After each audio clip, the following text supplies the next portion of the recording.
É impressionante como os crentes, nós crentes, né, não eu, mas a maior parte dos crentes se deixam enganar ou se ludibriar pela sabedoria desse mundo, né?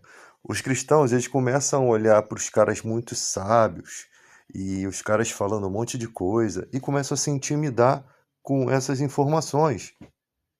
Vocês nunca ouviram a oração de Jesus, quando ele agradece ao Pai por ter ocultado o Evangelho, a verdadeira sabedoria, o verdadeiro conhecimento dos sábios? Vocês nunca perceberam que o Evangelho ele é voltado aos humildes? E aí você tem acusações do lado de lá de que nós somos burros, de que nós somos pessoas que não temos dinheiro e por isso nós precisamos nos apegar a alguma coisa, né? E vocês se deixam intimidar por conta disso. Pare de ficar se intimidando. A menor porção que foi dado a você, você pode ser o menor crente. A tua santidade, o teu compromisso com Deus, ele é muito valioso, ele é muito mais valioso do que a biblioteca que esses caras já leram. Não estou dizendo aqui que você não tem que buscar conhecimento, de que você não precisa de um comentário bíblico ou de um entendimento do hebraico, um pouquinho do grego. Você não precisa ser um especialista, porque a vontade que a gente tem para jogar esses caras por terra é se tornar especialista. Só que vocês precisam entender que existem chamados diferenciados. Uns foram chamados para pastores, evangelistas e mestres. O problema é que os mestres que nós temos hoje eles são intimidados, eles só querem dinheiro, eles só querem ensinar se eles ganharem alguma coisa. Eles não entram em combate com os caras. Os mestres que nós vemos hoje estão escrevendo livros. Eles não confrontam. O que Paulo fazia era confrontar a sabedoria das pessoas. Eles não entram em confronto. Eu vejo poucos confrontando. E os que querem confrontar, às vezes não são mestres. Não têm o conhecimento adequado, né? Porque você vai conversar com um cara que entende de grego e de hebraico, você vai ser devorado vivo. Você não tem conhecimento do que ele está debatendo, você não chegou àquele nível. Não significa que você não possa chegar e também não significa que esse é o destino da sua vida. Uns foram chamados pastores, evangelistas e outros mestres. Então existem chamados diferentes. O problema é que a gente vê muita gente que é evangelista querendo ser mestre, né? Eu não sou mestre, né? Mas eu busco algum conhecimento, né? E embora que nós não precisamos ficar nos fadigando com as questões dos ateus, as questões, isso o mundo é dessa forma. Jesus já nos vacinou contra essas questões. O próprio apóstolo Paulo fala: vede entre vós, não foram chamados muito de nobre nascimento. Por que ele fala isso? Porque os de nobre nascimento tinham estudo. Na cultura judaica, por exemplo, as mulheres não tinham estudo, salvo algumas poucas mulheres e aquelas ligadas a autoridades romanas. Algumas delas tinham estudo, mas a maioria não tinha, né? Então era uma bagunça na igreja se uma mulher começasse a tentar interrogar o marido dentro da igreja. Ela não tinha um entendimento, ela precisava interrogar o marido em casa. Foi por isso que Paulo disse: interrogue seu marido em casa. Você não tem como atrapalhar o culto. No culto tem que prestar atenção. E em casa, né? Porque imagina, um cara sabe que tá ali a vida toda ali e a mulher querendo saber o que está acontecendo ali na hora. A mente dela ainda não tinha a capacidade de compreensão daquilo. Então, em casa, teria mais tempo, não precisaria ficar incomodando os outros estudiosos. Então, tudo tem uma visão, né? Então, as pessoas ficam se intimidando. E eu não vejo ninguém querendo discutir Alcorão ou falar sobre o demônio, sobre outras religiões, falar sobre os ídolos de outras religiões, né? Eu não vejo, mas quanto à questão do cristianismo, se tornou moda querer confrontar. E os que eu vejo não têm conhecimento algum, né? Não tem entendimento nenhum. As pessoas vão questionar sempre a severidade de Deus do Antigo Testamento, dizendo que o Deus do Antigo Testamento não é o do Novo, sendo que Jesus faz várias citações. Jesus, ao caminho de Emaús, ele diz que constava nele nas leis, né? Constava sobre o que deveria acontecer com ele nas leis, na lei de Moisés, nos profetas e nos salmos. Aí me vem um cara e diz assim: o salmo não é profético, o salmo é cântico. Cara, todo o evangelho é inspirado por Deus e ele direciona, ele aponta para Jesus Cristo. Tudo é por ele e para ele. Então você vê lá no Salmo 22, por exemplo, um evento, no primeiro versículo: Deus meu, por que me desamparaste? A mesma frase usada por Jesus. Aí o cara fala assim: não, mas Jesus poderia manipular isso. Mas vem cá, e a sua vestes sendo repartidas e lançado sorte sobre sua túnica, que também consta lá? Como é que Jesus vai manipular isso, se soldados romanos estavam fazendo aquilo? E as suas mãos e os seus pés transpassados pela crucificação, que consta no Salmo 22, né? E o próprio Jesus, em Mateus 22, 44, dizendo que Davi, pelo Espírito Santo, disse o Salmo 110 acerca do próprio Cristo. Jesus questionando os fariseus, ele diz: quem vocês pensam que o Messias é filho? O Cristo é filho. E eles falam de Davi. Aí Jesus fala: mas como Davi, pelo Espírito, lhe chamou de Senhor, dizendo: disse o Senhor a meu Senhor: assenta-te à minha direita, até que eu ponha seus inimigos por estrado dos seus pés. Aí você vai para o texto original, lá na linguagem hebraica. Tem dois senhores ali, né? Então, como é que a gente vai diferenciar um senhor do outro? Com a linguagem original. Pega a Bíblia Strong. Disse o primeiro senhor, disse Yahvé. Yahvé é uma palavra exclusiva para o Deus Todo-Poderoso. Ela não é usada de qualquer forma. Ela não pode ser usada para outro Deus, para outra personalidade. Disse Yahvé ao meu Adoni. Então, o segundo Senhor não é o próprio Yahvé, é Adoni. Se o salmo é de Davi e Jesus falou que Davi está chamando o Cristo de Senhor, ou seja, Davi tinha dois senhores, como ele pode ser filho de Davi? E lá mais abaixo, no versículo 4, Deus jurou: tu és sacerdote da ordem de Melquisedeque, ou seja, quebra todo o paradoxo de que aquele texto está sendo aplicado a um ser humano. Nenhum ser humano é sacerdote da ordem de Melquisedeque a não ser Jesus Cristo, que veio, né, e recebeu esse sacerdócio. E ele se torna sumo sacerdote da ordem de Melquisedeque, porque com a sua morte e ressurreição, ele vive para sempre para interceder por nós. Na ordem levítica, o sacerdócio levítico morria, as pessoas morriam. Ou seja, o próprio sacerdócio apontava para Jesus, como sendo aquele que é o único mediador entre Deus e o homem, o único advogado, o único que intercede, o único intermediário. Então ele se torna sumo sacerdote. Toda a ordem sacerdotal levítica aponta para Jesus Cristo como sendo um único sacerdote que seria diferenciado. Por quê? Porque ele consegue morrer, ressuscitar e viver para sempre para interceder por nós. Então a Bíblia, ela se encaixa. Então não tem como você fugir disso, porque todos os evangelhos vão dizer sobre isso. Mas o judeu não aceita. O problema é do judeu. O judeu não crê no céu, o judeu não crê numa série de coisas. Não crê em demônios. Aí o cara fala assim: mas Jesus falou sobre, quando entrevistou o demônio falou que era uma legião. Aquilo é a legião romana. Sim, pode ter uma referência à legião romana, como quando o demônio fala: meu nome é legião porque somos muito. Cara, legião, os demônios, eles podem habitar em legiões de pessoas.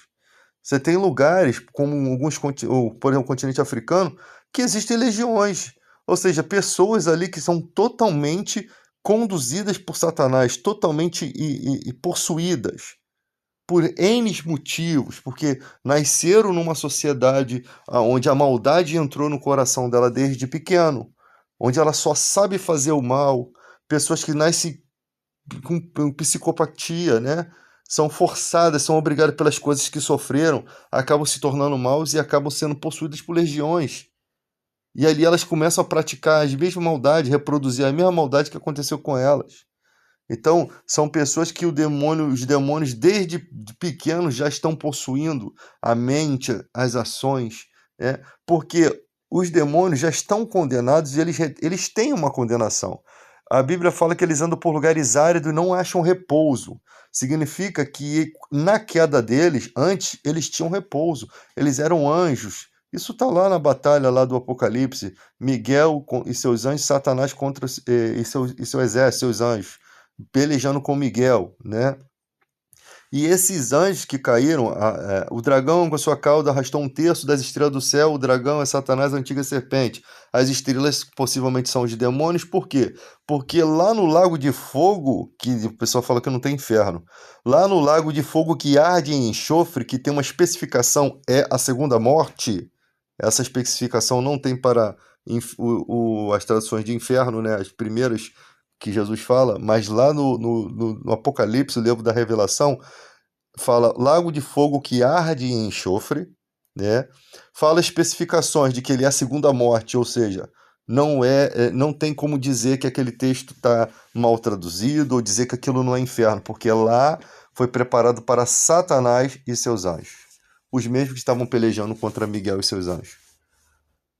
A besta e o falso profeta serão lançados vivos dentro do lago do fogo e enxofre. Aqueles que não estiverem no livro da vida também foram lançados para lá para dentro. Então, Pedro fala assim: se Deus não poupou a anjos, né, não poupará os homens. Por que Deus ia poupar você, ser humano, se ele não poupou os anjos que seguiram Satanás na sua rebeldia? Por que ele vai poupar você? Faça-se essa pergunta. Essa pergunta é bíblica. Pedro fala sobre isso. Se Deus não poupou os dias de Noé, aquelas pessoas, e Noé apregoando a justiça, né? E não havia um justo para ser salvo. Porque se as pessoas acolhessem a pregação de Noé, elas iam querer saber e ajudar na construção da arca. Elas iriam buscar. Não, elas estavam casando, se dando em casamento, vivendo como se aquilo não fosse acontecer. Elas estavam seguindo a vida delas enquanto o Noé está pregando sobre uma coisa que vai acontecer, que vai dizimar o mundo, e as pessoas estão nem aí para aquilo. Ninguém se chegou a Noé para saber, para querer receber aquilo. Porque antes do juízo, Deus deu oportunidade. Mandou o pregador, né? Informou. Pela justiça dele, dava para perceber que não era um homem louco, né? Então as pessoas não quiseram ouvir. Então é uma série de coisas, as pessoas ficam se intimidando. Ah, eu era cristão, agora eu não sou mais. Eu queria saber como é que é possível isso. Porque olha só, no momento que você fala que você não era que você era cristão e hoje você não é mais, eu sei que é um problema seu. Eu não tenho nada a ver com isso. Isso é um problema pessoal seu. Só que como você consegue, imagina, você está dizendo para mim que você um dia conheceu a Jesus, né? E pelas coisas que você viu na igreja, ou pelos argumentos que te trouxeram, você diz, pô, não te conheço mais. Isso não existe, isso é uma loucura. Mas você segue a loucura que você quiser. Mas isso é uma loucura, porque se um dia eu conheci a Cristo, nenhum argumento pode ser contra isso. Nenhum argumento vai conseguir tirar isso de mim. É a mesma coisa que você falar que conheceu os seus pais e depois alguém disser para você que aqueles não são seus pais, que aquilo ali era uma ilusão da sua cabeça, né? Se eles provassem com o DNA de que não são seus pais, beleza, mas ainda assim você os conheceu. Você sabe que você os conheceu. Aí a pessoa, não, isso daí que você está falando não existe, porque essas pessoas não existem. Mas você sabe que você conheceu. Então, são umas coisas meio doidas, porque eu acho que até pessoas que são do ateísmo costumam usar essa frase. Eu não sei se algum livro está conduzindo eles nessas mentiras, porque o cara fala, eu já fui da igreja, e você vai conversar com o cara não tem nenhum tipo de conhecimento da igreja. Ele não consegue dialogar com você dentro das questões do evangelho, que são muito bem explicadas. Existem textos um pouco difíceis de entender, mas em suma, a Bíblia é muito fácil de compreensão, né? É só a pessoa não acolher com preconceito. O cara que é de Deus, ele não tá nem aí, ele tá pouco se lixando se ele um dia está falando uma coisa e depois ele descobre que aquilo está errado. Porque se o intuito seu é aprender e melhorar, para que você vai ficar chateado quando alguém diz que o teu estudo está errado e comprova para você que está errado? O sábio, ele quer aprender, ele quer achar a verdade.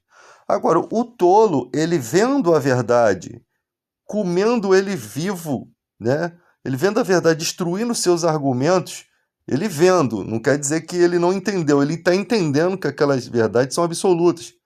Ele ainda prefere dizer ficar contra você, ele não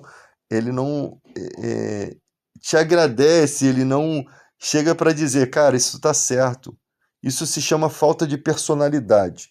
E o mundo está cheio desse tipo de gente que não tem personalidade. Isso está na política, isso está no futebol, isso está em tudo. Pessoas sem personalidade nenhuma. E aí já não resta mais nada, porque esse tipo de pessoa, ela é uma tola. Ela não consegue dar mérito a outra pessoa. Ela se acha a última bolacha do pacote e ela nunca vai ser sábia. Por quê? Porque isso daí, essa falta de caráter, não deixa ela crescer, né? Ela não é capaz, ela é capaz até de depois usar esses mesmos argumentos que você usou com ela para ensinar alguém lá na frente, mas ela não é capaz de dizer para você que você venceu um debate, que você está com os argumentos sólidos e corretos. Aí os caras falam, Deus do Antigo Testamento não é o mesmo do Novo, porque o do Antigo Testamento é assim, assim, assim. O Antigo Testamento é uma era completamente diferente.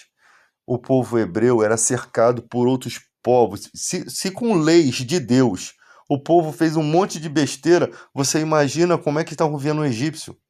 Você tem leis do Novo Testamento, do Antigo Testamento lá, que são colocadas exatamente conforme o que os egípcios faziam, proibindo o povo de Israel de fazer coisas que os egípcios já praticavam. Ou seja, Deus está apontando que o homem chega até se contaminar com os animais nas suas relações íntimas. E aí Deus aplica leis, né?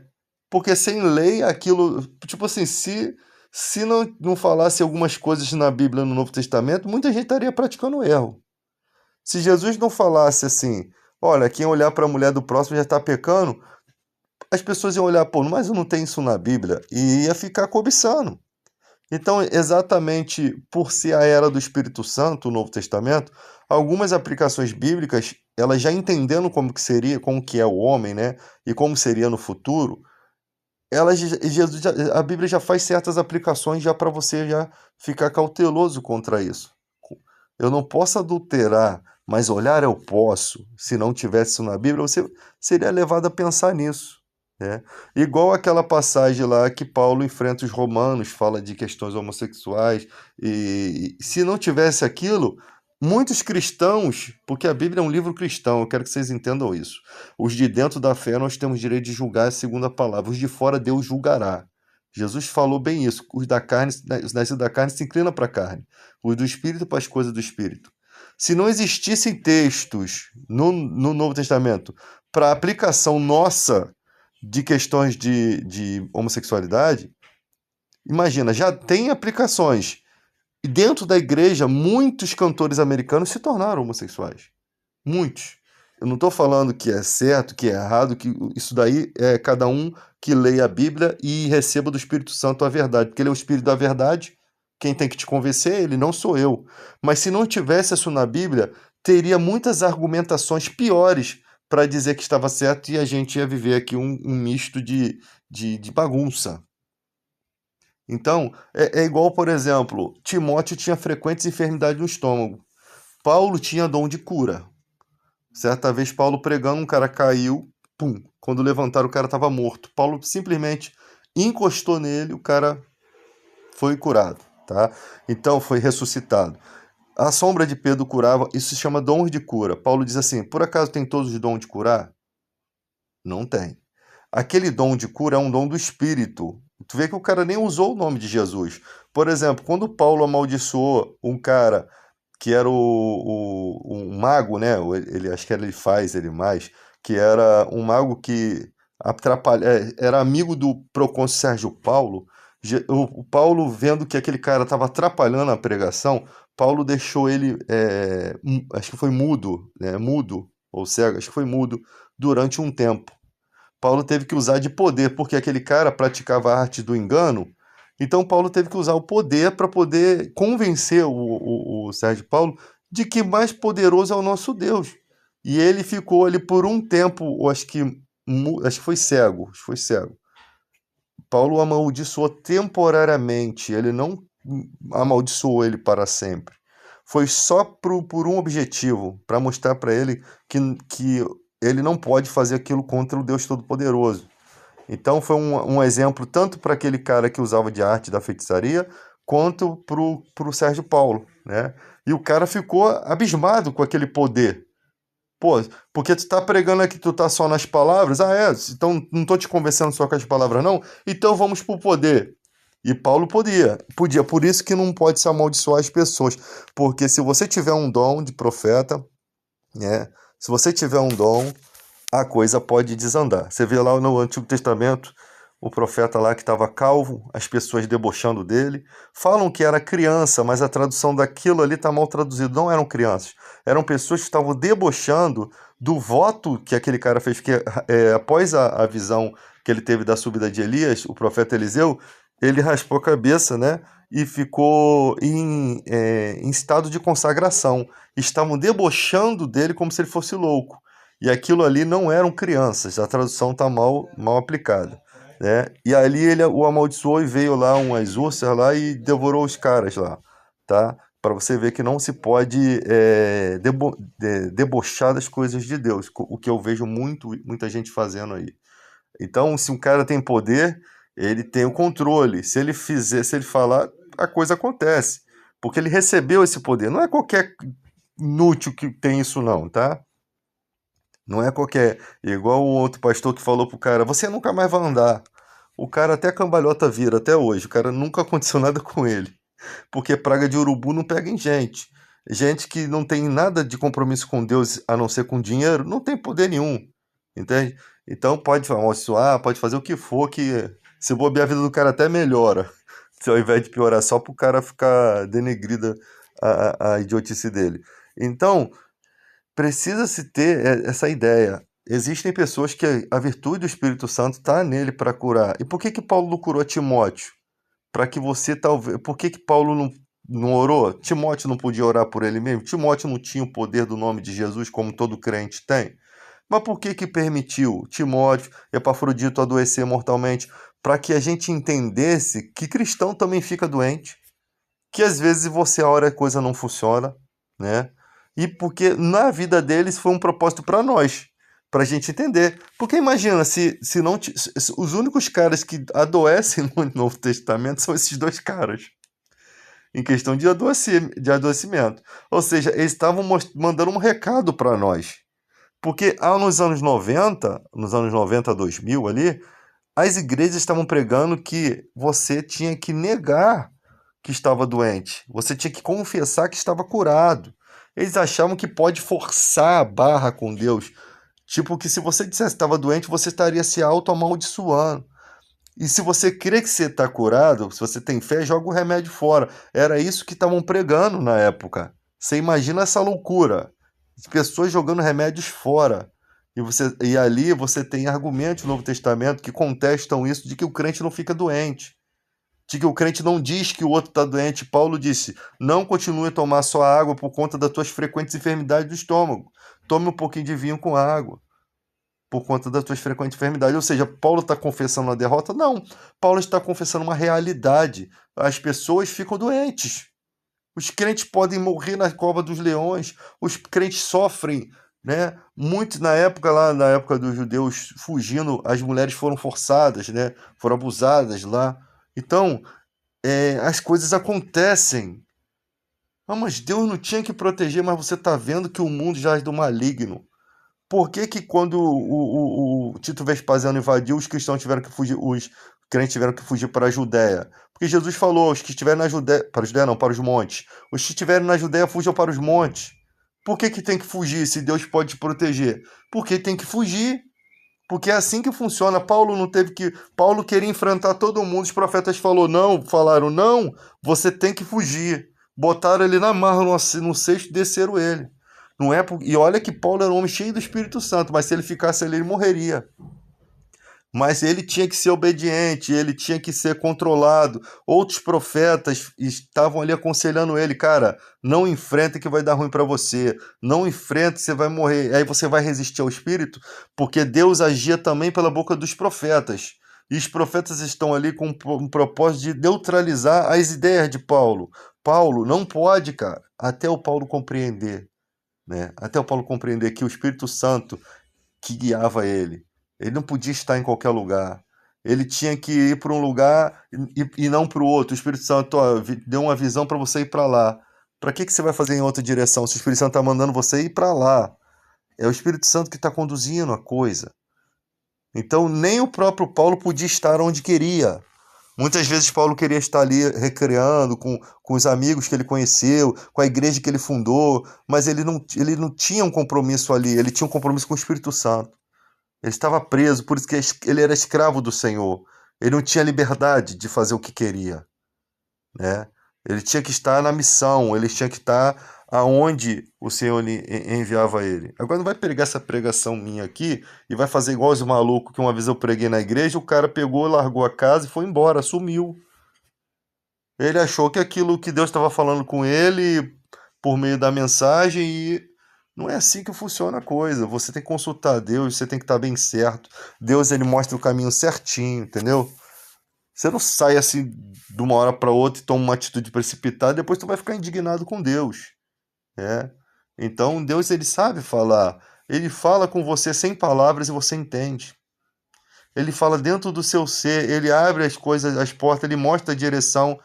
Ele não deixa dúvida quando vai se fazer uma coisa. Se há dúvida, é uma coisa que não tá legal. Deus deixa a direção corretamente. E você sabe que você pode ir tranquilo, né, nessa direção. Então é isso.